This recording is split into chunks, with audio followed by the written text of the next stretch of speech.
雨晴，你们年轻还能再买。芳芳一个女孩子在外面飘着多不容易。周母的话在偌大的餐厅里回荡，餐桌上的气氛瞬间凝固。林雨晴的筷子在半空中停顿了几秒，她看着对面小姑子周芳低垂的头，再看看身边丈夫周明阳紧张的神色，心中五味杂陈。这套价值300万的别墅是他和明阳10年来辛苦打拼的成果，每一寸装修都倾注了他作为室内设计师的心血。妈，这个我们需要考虑一下。周明阳的声音有些发抖。考虑什么？周母放下碗筷，声音陡然提高。芳芳都26了，工作又不稳定，总不能一直这样下去吧？你们是他的亲人，不帮他谁帮他？林雨晴深吸一口气，缓缓开口：妈，我没有不同意，只是这件事确实需要慎重考虑。话音未落，周芳突然抬起头，眼中含泪：嫂子，我不要，我不能要你们的房子。可就在1个月后的雨夜，这个曾经拒绝的女孩却哭着出现在林雨晴面前，颤抖着双手递出房产证：嫂子，我必须把房子还给你们，我不能要。大家好，开始今天的分享之前，希望你能给人间烟火点个订阅，我将会分享更多优质的内容。林雨晴轻抚着别墅客厅墙上的装饰画，这是她亲手挑选的莫奈睡莲复制品，暖黄色的灯光洒在画面上，营造出温馨的家庭氛围。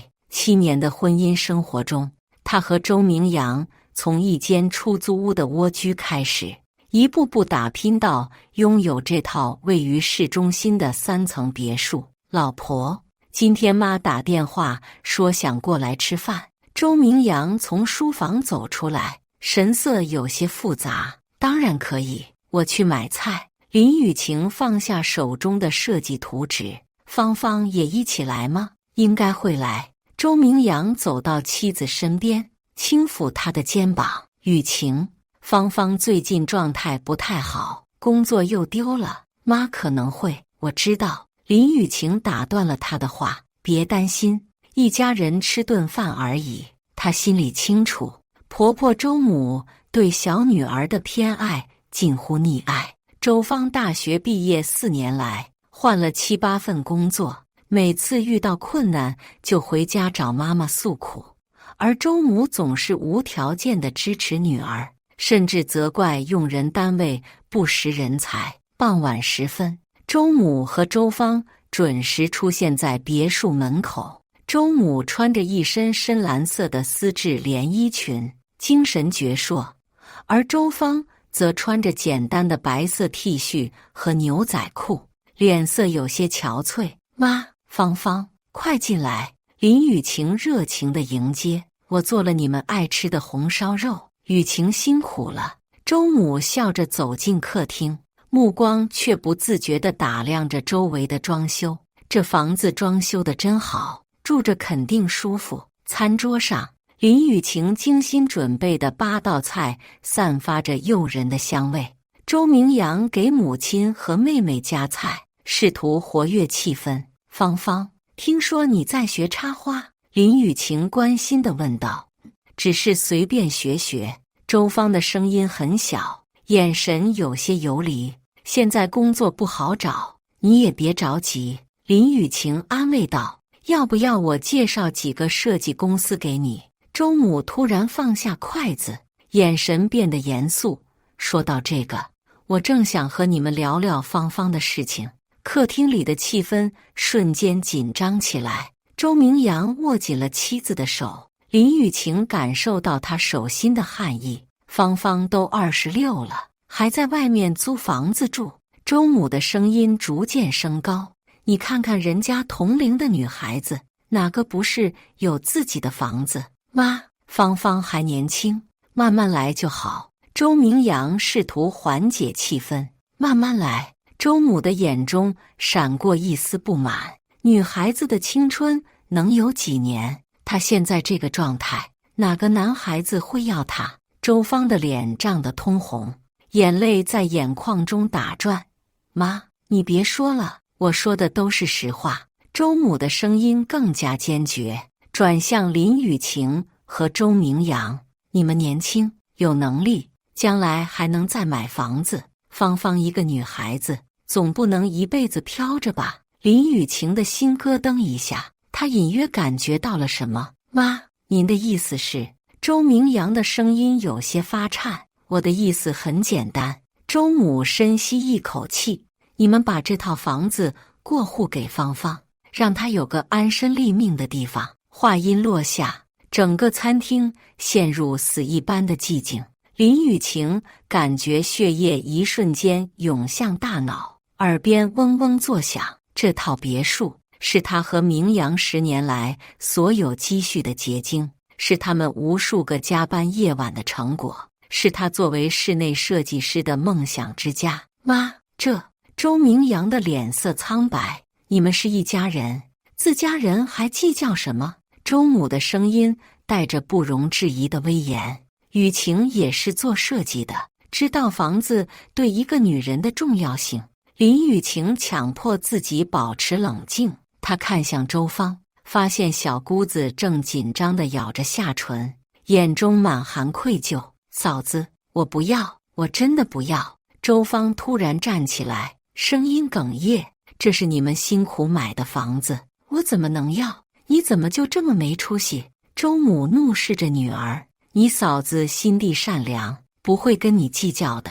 林雨晴的手在桌下紧握成拳，指甲深深地嵌入掌心。他看着眼前这一幕，心中五味杂陈。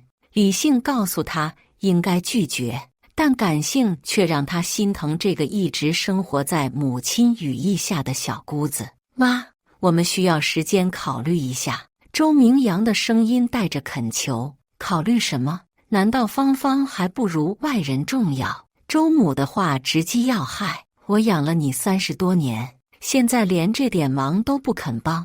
林雨晴看着丈夫痛苦的表情，心中的怒火逐渐平息。她知道周明阳夹在母亲和妻子之间的痛苦，也知道他对自己的愧疚。妈，您说的对，我们是一家人。林雨晴缓缓开口，声音出奇的平静。不过这件事确实需要慎重考虑，毕竟涉及房产过户的手续。周母的脸色稍微缓和。那你们什么时候能给个准信？1周之内。林雨晴的话让所有人都松了一口气。周芳走到林雨晴身边，眼中含泪。嫂子，真的不用为了我，没关系，家人之间就应该互相帮助。林雨晴伸手轻抚周芳的头发，你别有心理负担。那天晚上，周母和周芳离开后，别墅里陷入了前所未有的安静。周明阳坐在沙发上，双手捂着脸，肩膀微微颤抖。对不起，雨晴，都是我不好。他的声音带着深深的自责。我不应该让你承受这些。林雨晴坐到他身边，轻抚着他的后背。这不是你的错，也不是任何人的错。可是这套房子只是一套房子而已。林雨晴的声音很轻，但每个字都清晰可闻。我们年轻，还能再努力。周明阳抬起头，眼中满含感激。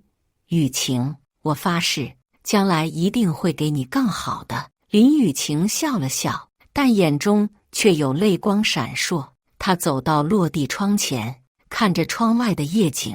这里的每一寸土地，每一个角落，都承载着她和明阳的回忆。客厅里的那幅睡莲，是他们第一次装修时一起挑选的。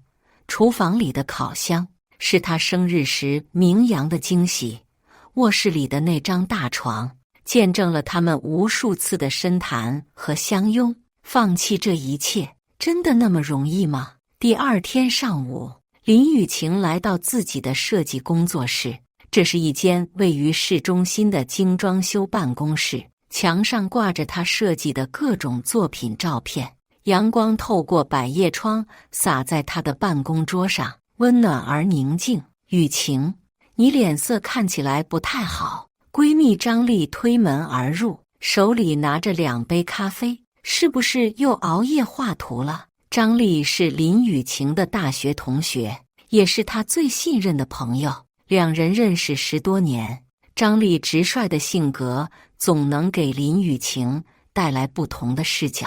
没有，只是昨晚没睡好。林雨晴接过咖啡，苦涩的味道让她微微皱眉。说吧，又是什么事？张丽在她对面坐下。我可是了解你的，遇到困难就喜欢憋在心里。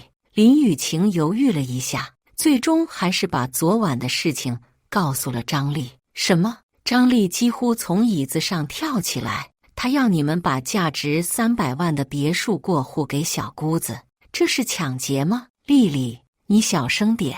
林雨晴环顾四周，确认没有其他人听到。我小声什么？张丽的声音更大了。雨晴，你清醒一点，这不是什么家人互助，这是赤裸裸的道德绑架。林雨晴沉默不语，手指轻抚着咖啡杯的边缘。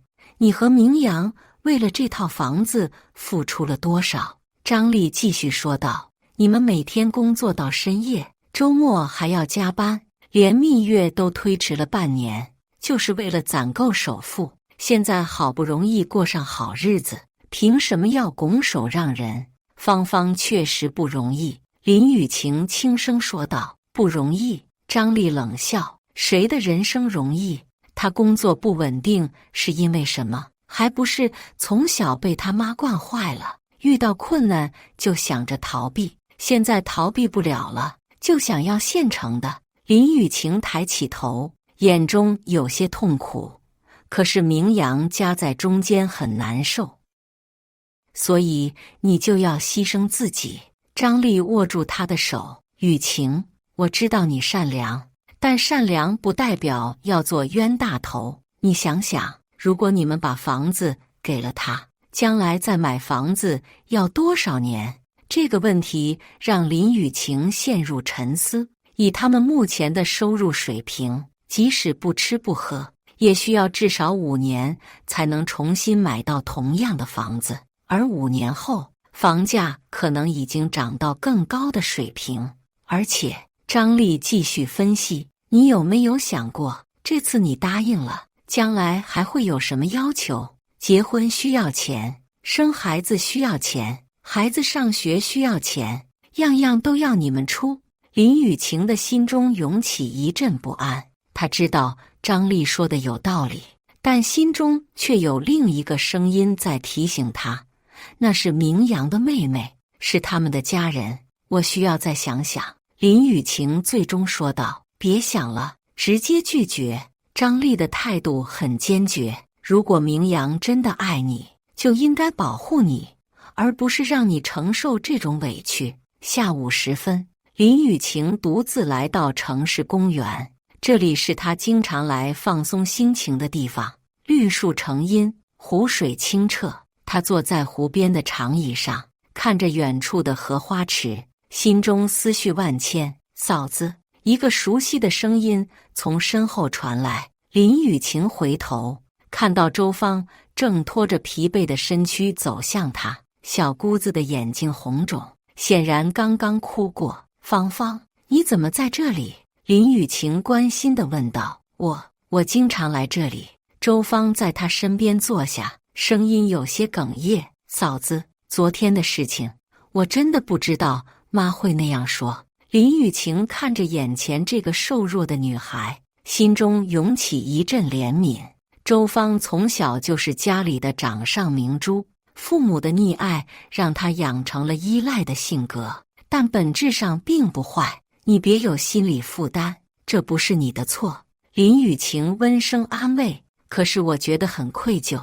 周芳的眼泪又涌了出来。那套房子是你们辛苦买的，我怎么能要？那你觉得应该怎么办？林雨晴试探性地问道。周芳沉默了很久，最终苦笑着说：“我也不知道。妈说的对，我确实没用， 26岁了还一事无成，你不是没用，只是还没有找到适合自己的方向。林雨晴拍拍他的肩膀，芳芳，告诉我实话，你最近是不是遇到了什么困难？周芳的身体微微颤抖，眼泪如决堤般涌出。嫂子，我被骗了，被骗了。林雨晴吃了一惊。我谈了一个男朋友，他说要和我一起创业，让我把积蓄都拿出来。周芳的声音越来越小，结果他拿走了我所有的钱，20万，然后就消失了。林雨晴倒吸一口冷气。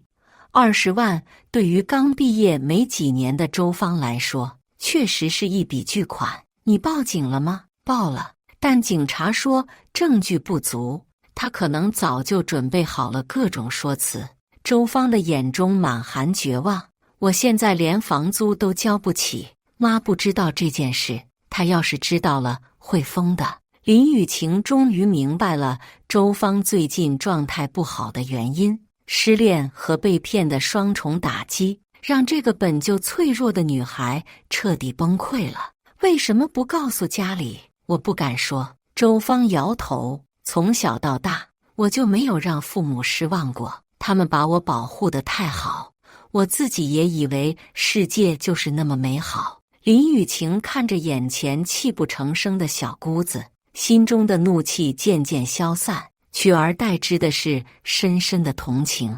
这个从小被过度保护的女孩，在面对真实世界的残酷时，显得那么无助和脆弱。芳芳，你听我说。林雨晴转身面对他，人生中总会遇到挫折，重要的是如何站起来。可是我现在什么都没有了，你还有家人，还有我们的关心。林雨晴握住他的手，房子的事情我会和明阳商量，但你也要答应我，不能再这样自暴自弃。周芳抬起头，眼中闪烁着希望的光芒。嫂子，你真的愿意？我们是一家人。林雨晴的话让周芳再次落泪，但这次是感激的眼泪。那天晚上，林雨晴回到家中，看到周明阳正坐在客厅里等她，茶几上放着他最爱的茉莉花茶，温热的香气在空中弥漫。雨晴，我想了一天，我觉得我同意把房子过户给芳芳。林雨晴打断了他的话。周明阳愣住了，眼中满含震惊。你说什么？我说，我同意把房子过户给芳芳。林雨晴坐到他身边，声音平静而坚定。为什么？今天早上你还在犹豫？林雨晴把下午和周芳的谈话告诉了明阳。听完后，周明阳的脸色变得非常难看。他被骗了20万，这个傻丫头。他愤怒地拍着桌子，为什么不早说？他害怕，也觉得丢脸。林雨晴叹了口气，明阳，芳芳现在真的需要帮助。这套房子对我们来说是家，但对她来说可能是救命稻草。周明阳深深地看着妻子，眼中满含复杂的情感。雨晴，你真的想好了？想好了。林雨晴点头。我们还年轻，还有能力重新开始，但芳芳如果现在垮了，可能就真的站不起来了。周明阳紧紧抱住妻子，声音哽咽：雨晴，我这辈子能娶到你，真是太幸运了。那你要答应我一件事。林雨晴在他耳边轻声说道：什么事？将来在买房子的时候，一定要比这套更漂亮。周明阳破涕为笑，一言为定。然而他们都没有想到，这个看似完美的决定即将引发一场更大的风暴。房产过户的手续比想象中复杂，林雨晴和周明阳需要提供各种证明文件，包括收入证明、婚姻状况证明、房屋评估报告等等。整个过程耗费了将近1周的时间。过户当天，一家人来到房产交易中心。周母穿着一身崭新的红色外套，脸上洋溢着掩饰不住的喜悦。他不停地对工作人员说着感谢的话，声音比平时高了8度。真是太好了，芳芳终于有自己的房子了。周母拉着女儿的手，眼中满含欣慰。你嫂子和明阳真是好人啊。周芳却显得异常沉默，她紧紧握着手中的身份证，手心满是汗水。每当工作人员询问她意见时，她都只是点头，很少开口说话。芳芳，你怎么了？不高兴吗？周母有些不解。没有，我只是觉得不太真实。周芳勉强挤出一个笑容。林雨晴注意到了小姑子的异常，但以为她只是因为过于激动而紧张。毕竟从租房到拥有一套价值300万的别墅，这种转变对任何人来说都是巨大的。下面请房屋所有人签字确认。工作人员将文件递给林雨晴和周明阳。林雨晴拿起笔，手微微颤抖。这一签就意味着他和明阳多年的心血正式转给了别人。他深吸一口气，在文件上签下了自己的名字，字迹依然工整秀丽，但笔画间透露出一丝不舍。周明阳接过笔，看了妻子一眼，林雨晴给了他一个鼓励的眼神，他这才在文件上签字。现在请新的房屋所有人签字。工作人员将文件递给周芳，周芳的手明显的颤抖着，她拿起笔，在纸上停留了很久。周母在一旁催促：“芳芳，快签啊，大家都在等着呢。”周芳的声音很小：“我能再想想吗？”“想什么？”周母的脸色变了。“难道你还想反悔？”“不是，我只是觉得没有什么好想的。”周母的声音提高了，引来周围人的注意。“你嫂子和明阳都这么大度了，你还在矫情什么？”林雨晴走到周芳身边，轻抚她的肩膀：“芳芳，没关系，慢慢来。”在林雨晴的鼓励下，周芳最终签下了自己的名字，但她的眼中却没有丝毫喜悦，反而有一种说不出的痛苦。手续办完后，4人走出房产交易中心，阳光有些刺眼。林雨晴眯着眼睛看向远方，从今天起，她和明阳就要离开那套承载着无数回忆的别墅，搬到事先租好的小公寓里。雨晴、明阳，我真不知道该怎么感谢你们。周母拉着儿子和儿媳的手，眼中含泪。芳芳能有你们这样的家人，真是她的福气。妈，我们都是一家人，不用这么客气。周明阳勉强笑着说道，但眼中的痛苦无法掩饰。对了，周母突然想起什么，我已经联系了几个亲戚，准备周末带他们去新房子看看。雨晴的装修品味真好，让大家都见识见识。林雨晴的心中涌起一阵不适，但还是点头同意。没问题，芳芳现在是房子的主人，怎么安排都可以。周芳在一旁听着，脸色越来越苍白。当天下午，林雨晴和周明阳开始收拾行李，每收拾一件物品，都会勾起一段回忆。林雨晴小心地包装着那幅睡莲画，眼泪不自觉地流了下来。雨晴，周明阳想要安慰，却不知道说什么好。我没事，只是舍不得。林雨晴擦干眼泪，这幅画是我们一起挑选的第1件装饰品，记得吗？记得。周明阳的声音有些哽咽。那时候我们还在争论是买这幅还是买那幅梵高的向日葵，最后我们选择了这幅，因为你说荷花象征着纯洁的爱情。林雨晴笑了笑，但眼中还有泪光。没想到现在要和他告别了。他们的新住所是一套2室1厅的小公寓，面积只有原来别墅的1/3。虽然装修精致，但比起别墅的宽敞豪华，还是相差甚远。至少我们还在一起。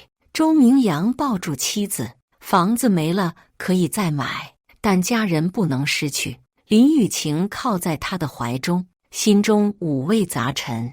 他知道自己的选择是对的，但内心的痛苦却无法轻易消散。接下来的几天里，周芳搬进了别墅，周母几乎每天都要去看看，实际上是在享受拥有这套豪宅的满足感。他开始邀请各种亲戚朋友来参观，言语间充满了炫耀。这套房子价值300万呢，装修就花了50万。周母对着来访的亲戚们介绍：“我们芳芳总算有个像样的家了，真是太漂亮了，这装修比酒店还豪华。”一位远房亲戚感叹道：“那当然，我儿媳妇是专业设计师，品味自然不一般。”周母的语气中满含自豪，但同时也透露出一种占有的满足感。周芳站在一旁，看着客厅里熙熙攘攘的人群，心中越来越不安。这些人看他的眼神中有羡慕，有嫉妒，还有一种说不清道不明的复杂情感。芳芳真是有福气，有这么好的哥哥嫂子。另一位亲戚说道：“是啊，现在的年轻人哪有这么大方的？”周芳勉强笑着应付这些客套话，但心中的愧疚感越来越强烈。每当有人夸赞这套房子时，他都会想起林雨晴签字时微微颤抖的手，想起周明阳眼中的不舍。最让他无法忍受的是，母亲周母开始在亲戚面前编造故事，说这套房子是周家给女儿准备的嫁妆，对林雨晴和周明阳的付出只字不提。妈，您别这样说。周芳终于忍不住了，这房子是嫂子和哥哥的，现在是你的了，就是你的。周母白了女儿一眼，别那么见外。但周芳的心中却越来越不安，她开始失眠，每天晚上躺在那张曾经属于林雨晴和周明阳的大床上，想象着他们在这里度过的温馨时光。客厅里的那幅睡莲画已经被搬走，墙上只剩下一片空白，就像他此刻的心情。1个月后的雨夜，天空中雷声滚滚，暴雨如注。林雨晴正在小公寓里整理设计图纸，周明阳在一旁看着电视新闻。虽然居住环境比以前差了很多，但两人的感情却因为这次共同的牺牲而变得更加深厚。雨下得真大，周明阳看向窗外，也不知道芳芳在别墅里过得怎么样，应该挺好的吧。林雨晴头也不抬地说道，但心中却有一丝莫名的不安。这1个月来，周芳很少主动联系他们，偶尔周明阳打电话过去，他的回答也很简短，听起来心情不太好。林雨晴曾经想去别墅看看他，但又觉得不太合适，那里现在是周芳的家了，他不应该随便出入。突然，门铃响了，这么晚了，会是谁？周明阳看了看时间，已经快11点了。林雨晴走到门口，通过猫眼看到一个浑身湿透的身影，仔细一看，竟然是周芳。芳芳，林雨晴连忙开门，你怎么？天啊，你全身都湿透了。周芳站在门口，雨水从她的头发上滴答滴答地往下流，她的眼睛红肿，显然哭了很久。最重要的是，他手中紧紧握着一个文件袋。嫂子，周芳的声音哽咽，我不能要那套房子，我必须还给你们。快进来，别站在外面了。林雨晴拉着他进屋。明阳，快拿毛巾来。周明阳连忙拿来毛巾和热茶。周芳坐在沙发上，身体止不住的发抖，不知道是因为冷还是因为激动。芳芳，你这是怎么了？林雨晴关心地问道，是不是出什么事了？周芳深吸一口气，从文件袋中取出房产证，双手递给林雨晴。嫂子，这是房产证，我要把房子还给你们。林雨晴和周明阳都愣住了，他们万万没想到，已经过户的房子，周芳竟然要主动归还。芳芳，你这是干什么？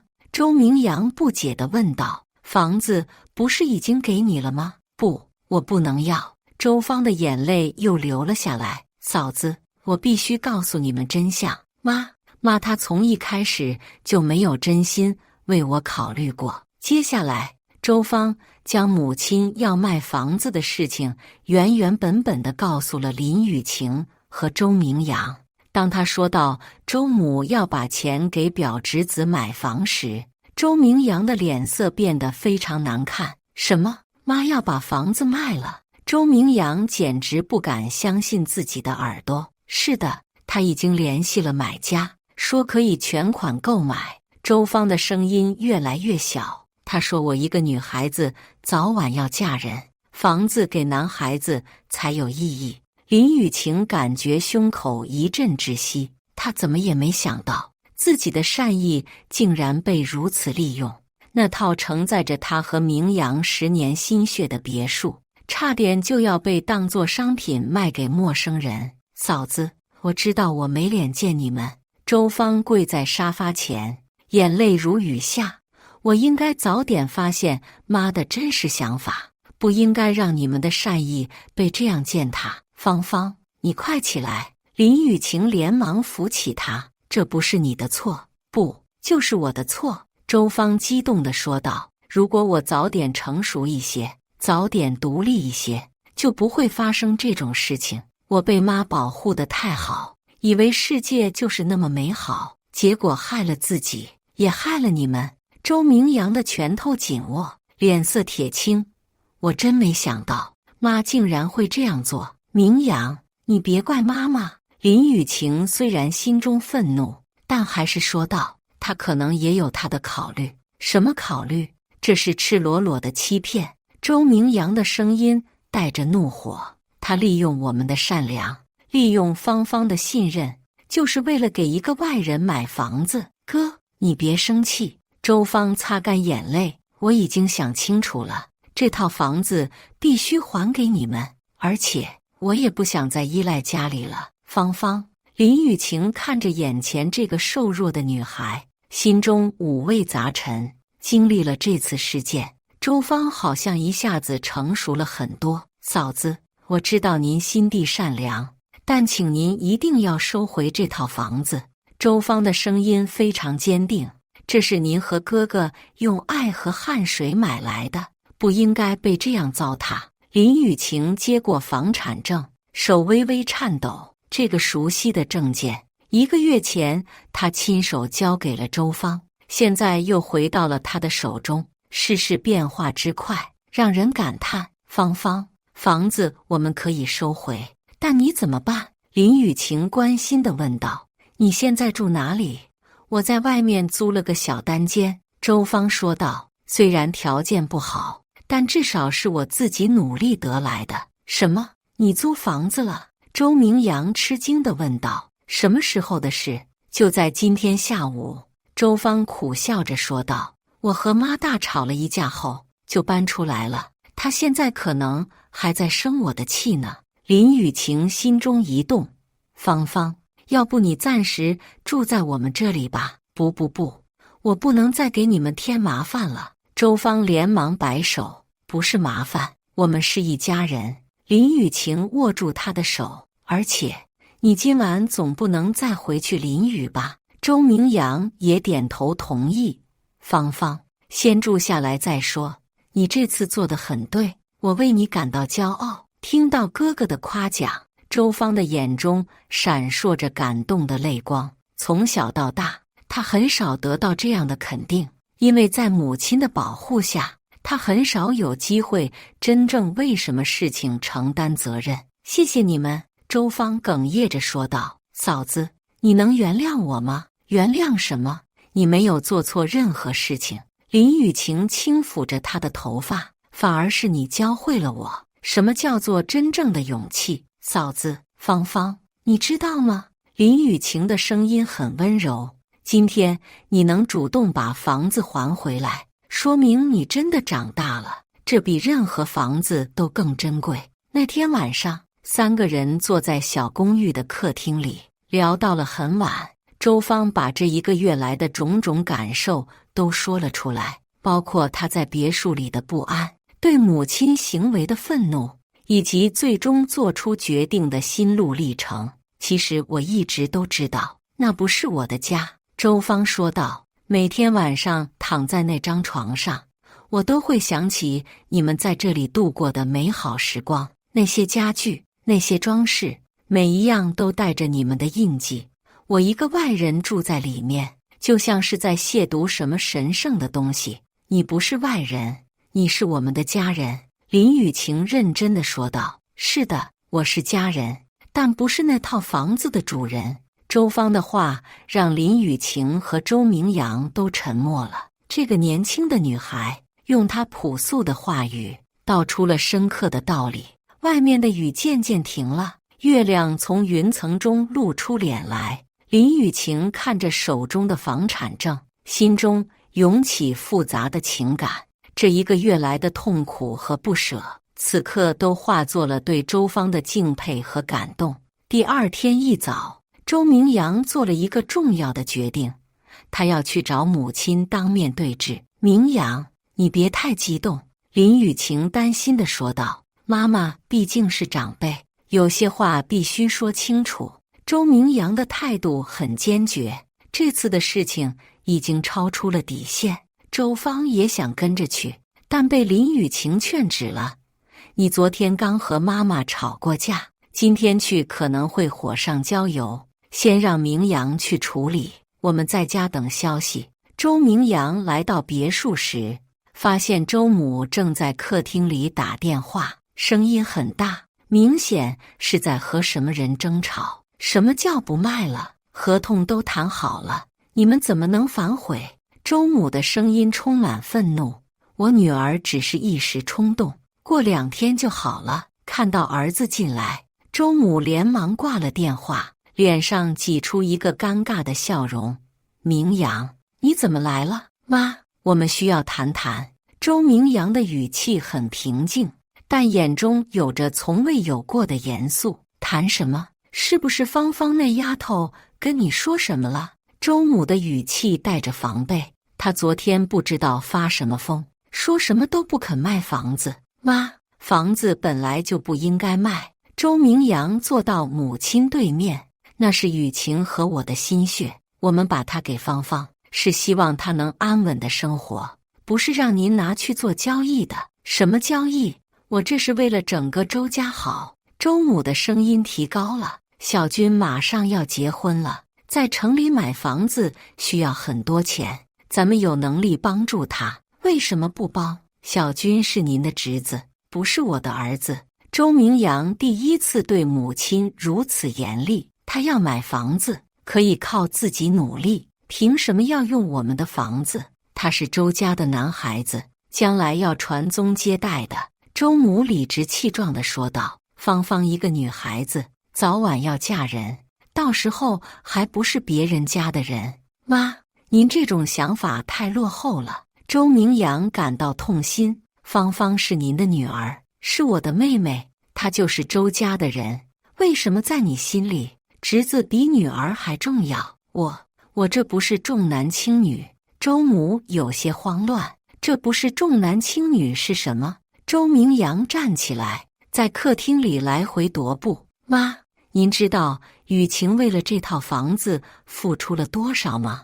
她每天工作到深夜，周末还要陪客户看现场，连蜜月都推迟了半年。这些您都忘了？周母沉默了，眼中闪过一丝愧疚。还有芳芳，她昨天晚上冒着大雨来找我们，把房产证还给了雨晴。周明阳的声音带着哽咽。妈，您知道他为什么这么做吗？因为他有良心，因为他知道什么是对的，什么是错的。芳芳把房子还回去了。周母震惊地问道。是的，他说不能让您的计划得逞，不能让雨晴的善意被这样践踏。周明阳深深地看着母亲。妈，您觉得这样的女儿丢人吗？周母的眼中涌出泪水，她没想到一向乖顺的女儿会为了儿媳妇而反抗自己。我也是为了这个家好。周母的声音变得很小。小军他们家确实困难就要靠别人的施舍吗？周明阳的话很严厉。妈，您这样做不仅伤害了雨晴和芳芳，也损害了我们周家的名声。我没想到会这样。周母终于承认了错误。妈，我希望您能向雨晴和芳芳道歉。周明阳的态度很坚决，特别是芳芳，她因为这件事和您闹翻了，现在一个人在外面租房子住。芳芳搬出去了。周母的声音带着震惊和担心。是的，她说不想再做您手中的棋子。周明阳叹了口气。妈，您的溺爱已经害了他26年，现在他终于要独立了，您应该支持他。周母在沙发上坐了很久，眼泪一直在流。她想起女儿从小到大的乖巧听话，想起她为了保护自己的儿媳妇而做出的勇敢决定，心中涌起深深的愧疚和自责。明阳，我真的做错了。周母终于承认了。我只想着怎么帮助亲戚，却忘了雨晴和芳芳的感受。妈，知错能改就好。周明阳坐到母亲身边。但是您必须亲自向他们道歉。我会的，我一定会的。周母擦干眼泪。明阳，你能告诉我芳芳住在哪里吗？我想去看看她。她暂时住在我们那里。周明阳说道。妈，这次您一定要真心诚意的道歉，不能再有其他想法了。我明白，我真的明白了。周母点头。是我糊涂了，是我对不起雨晴，对不起芳芳。就在这时，周父从外地赶了回来。他听说家里出了事情，连夜坐飞机回来。老周，你回来了。周母看到丈夫，眼泪又流了下来。到底出什么事了？周父放下行李，电话里说的不清楚。周明阳把整件事情的经过告诉了父亲。听完后，周父的脸色变得非常严肃。你怎么能这样做？周父难得的对妻子发火。雨晴和明阳把房子给芳芳，是出于善意，你怎么能利用这种善意？我也是一时糊涂。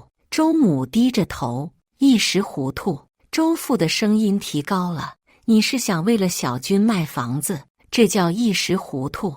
周父一向温和，很少对家人发火，但这次的事情确实让他感到愤怒和失望。爸，您别太生气。周明阳劝道。妈已经认识到错误了。明阳，这不是小事。周父严肃地说道。雨晴是我们家的儿媳妇，芳芳是我们的女儿，他们的感受比任何外人都重要。我知道了，我真的知道了。周母哭着说道。我马上就去向他们道歉。道歉是应该的，但更重要的是以后不能再犯这样的错误。周父的话很严厉。小军要买房子，可以靠自己努力，我们可以适当帮助，但不能牺牲自己家人的利益。是的，您说的对。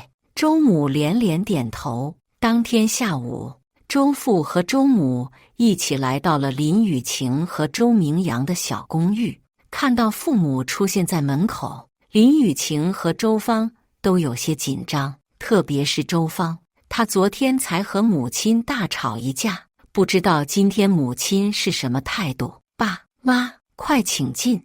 林雨晴主动迎接，虽然心中还有些不悦，但还是保持着基本的礼貌。周母一进门就看到了坐在沙发上的周芳，女儿憔悴的脸色让她心疼不已。芳芳，周母的声音有些颤抖。周芳起身，但没有像以前那样主动扑到母亲怀里，而是站在原地，眼神复杂地看着母亲。雨晴，芳芳，我有话要对你们说。周母深吸一口气，声音比平时低了很多。我来是为了道歉的。林雨晴和周芳都愣住了，他们从来没见过周母如此谦卑的样子。妈，周明阳想要打圆场，让我说完。周母摆摆手，走到林雨晴面前，深深地鞠了一躬。雨晴，对不起，我错了。这一鞠躬让所有人都震惊了。林雨晴连忙上前扶住婆婆。妈，您这是干什么？快起来！不，我必须向你正式道歉。周母的眼中含泪。你和明阳把房子给芳芳，是出于善意，出于对家人的关爱，而我却想要利用这份善意，这是不对的。林雨晴看着眼前这个平时强势的婆婆，心中的怒气渐渐消散。她知道，让周母承认错误并道歉是一件非常不容易的事情。妈，你能认识到这一点就够了。林雨晴扶着周母坐下。我们都是一家人，没有什么过不去的。不，这件事我做的确实过分了。周母擦着眼泪，我不应该把你们的房子当作交易的筹码，更不应该为了外人而伤害自己的家人。周父在一旁点头，你妈妈已经深刻反思了，她知道自己错在哪里。周母转向女儿，眼中满含愧疚。芳芳，妈妈也要向你道歉。这么多年来，我以为自己是在保护你，实际上是在害你。周芳的眼泪瞬间涌了出来。妈，我把你保护得太好，让你没有机会真正成长。周母的声音哽咽。直到这次事件，我才发现，原来我的女儿这么有勇气，这么有原则。妈，我不怪您。周芳走到母亲身边。我知道您是爱我的，只是方式不对。芳芳，你昨天的决定是对的。周母握住女儿的手，你能把房子还给你嫂子，说明你有良心，有担当。妈妈为你感到骄傲。听到母亲的夸奖，周芳终于忍不住扑到她怀里大哭起来。这是她26年来第一次因为做了正确的事情而得到母亲的认可。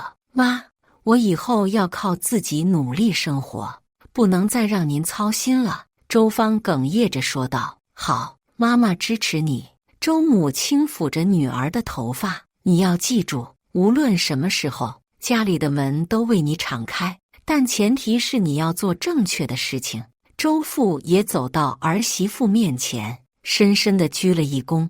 雨晴，这次的事情，我们2个老人都有责任。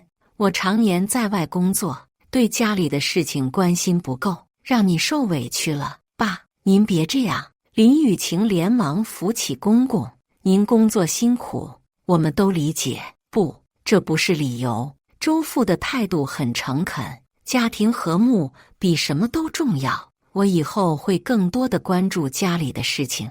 周明阳看着眼前这一幕，心中五味杂陈。父母能够主动承认错误并道歉，这是他没有想到的。他知道，这对一向要强的母亲来说，是一件非常不容易的事情。雨晴，房子的事情就按照芳芳的意思办，还是归你们所有。周母说道。至于芳芳的住房问题，我们另想办法。妈，其实我已经想好了。周芳擦干眼泪，我要自己租房子住，自己找工作，自己养活自己。芳芳，你一个女孩子在外面不安全。周母还是有些担心。妈，我已经26岁了，该学会独立了。周芳的语气很坚定。这次的事情让我明白，依赖别人永远不是长久之计。林雨晴看着小姑子坚定的表情，心中涌起一阵欣慰。经历了这次风波，周芳真的成长了很多。芳芳，如果你坚持要独立，我们支持你。林雨晴说道。但是你要答应我一件事。什么事？如果遇到困难，一定要告诉我们。林雨晴温声说道。我们是一家人，互相帮助是应该的。我答应。周芳点头。嫂子，谢谢你一直这么包容我。别说谢谢，我们是姐妹。林雨晴拉着她的手，而且这次是你教会了我什么叫做真正的勇气。周父看着眼前和谐的一幕，心中感到欣慰。今天的事情就这样解决了。从今以后，我们要互相理解，互相支持，不能再让外人的事情影响我们家的和睦。是的，以后小军他们的事情，我们可以适当帮助，但绝不能牺牲自己家人的利益。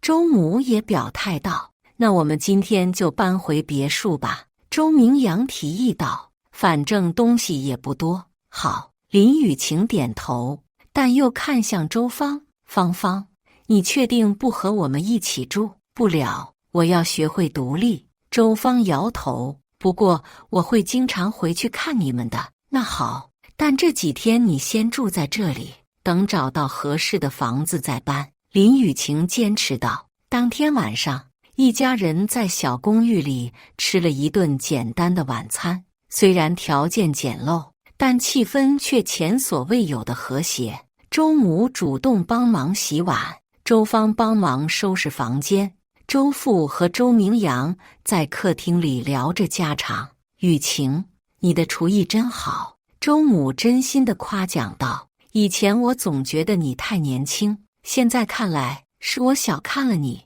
妈，您过奖了。”林雨晴笑着说道。“我还有很多地方需要学习。”“不，你已经很优秀了。”周母认真地说道。“这次的事情让我看到了你的大度和善良。明阳能娶到你，是我们周家的福气。”听到婆婆如此真心的夸奖，林雨晴心中涌起一阵暖流。这些年来，她一直在努力成为一个好儿媳，但从来没有得到过如此直接的认可。“妈，其实我也要感谢您。”林雨晴说道。“如果没有这次的事情，我可能永远不会看到芳芳身上的闪光点。”“芳芳确实长大了。”周母欣慰地说道。“她能为了你而反抗我，说明她真的懂得了什么是对的，什么是错的。”第二天，林雨晴和周明阳搬回了别墅。当她重新踏进这个熟悉的家时，心中涌起复杂的情感。1个多月的分离，让她更加珍惜这个充满回忆的地方。还是家里好。周明阳深吸一口气：“雨晴，以后我们再也不分开了。”林雨晴点头，走到客厅那面空白的墙前：“我们把睡莲重新挂上去吧。”“好。”周明阳小心地取出那幅画，重新挂在原来的位置。温暖的灯光洒在画面上，一切都像从前一样美好。以上就是今天分享的故事。大家有什么想说的、想吐槽的，欢迎在下方评论交流。也更希望能给人间烟火点个订阅，我将会分享更多优质的故事内容。